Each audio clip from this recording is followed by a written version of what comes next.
جو ازہر ہند، جو ایشیا کی سب سے بڑی اسلامک یونیورسٹی مدرسہ، اور یوں کہیں کہ بر صغیر ہند، بر صغیر کے اندر اسلام کی بقا کا دار و مدار جس ادارے پر رہا ہے، اس ادارے کے مایہ ناز استاذ حدیث اور فقہ حضرت مولانا سلمان بجنوری صاحب دامت برکاتہم العالیہ، خلیفہ و مجاز حضرت پیر ذوالفقار نقشبندی دعوت برکاتہم العالیہ یہاں انشاءاللہ بعد عشاء تشریف لائیں گے اور خطاب فرمائیں گے۔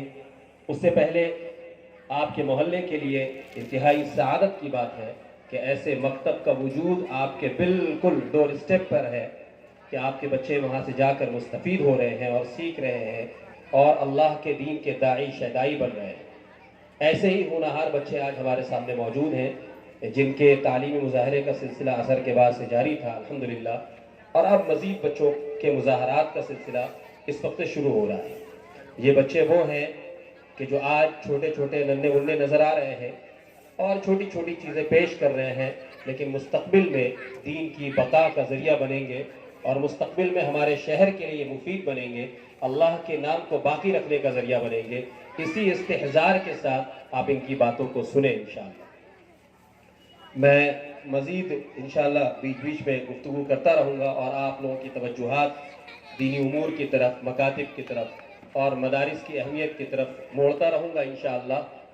میں چاہتا ہوں کہ باقاعدہ اب اس بعد مغرب کے حلقے کا آغاز کرنے کے لیے شعبہ حفظ کے ایک طالب علم محمد حمزہ انور کو میں دعوت دیتا ہوں کہ وہ آئے اور وہ انشاءاللہ آپ کے سامنے تلاوت کلام اللہ حدر کی شکل میں پیش کریں گے۔ قرآن کی تلاوت تین قسم کی ہوتی ہے، ایک حدر اور ایک ترتیل اور ایک تدویر۔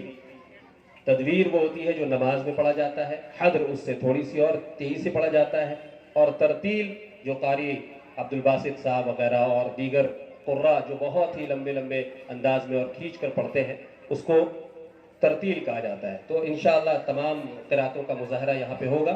یہ بچہ محمد حمزہ انور جو شعبہ حفظ دارالسلام مکتب عباسیہ کا طالب علم ہے، یہ حدر میں آپ کے سامنے تلاوت کلام اللہ پیش کرے گا۔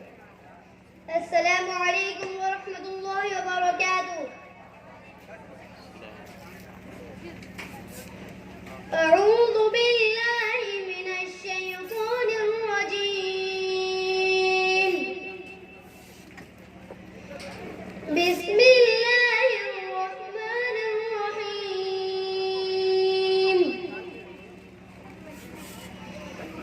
وَإِذِ ابْتَلَىٰ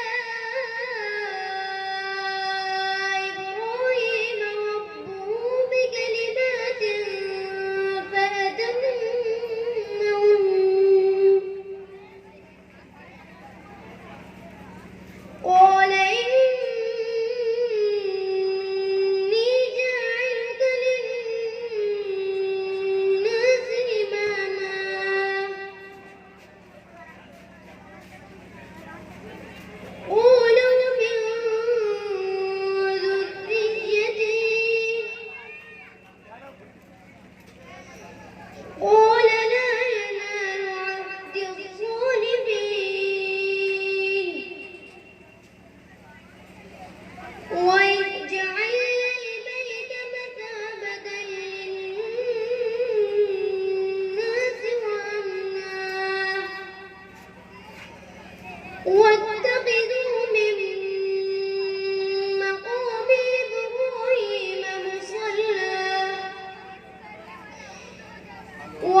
وبركاته. वालेकुम अस्सलाम व रहमतुल्लाहि व बरकातुहू। जज़ाकुमुल्लाहु खैरन जज़ा। अल्लाह तबारक व तआला इस नन्हे मुन्ने से तालिब इल्म को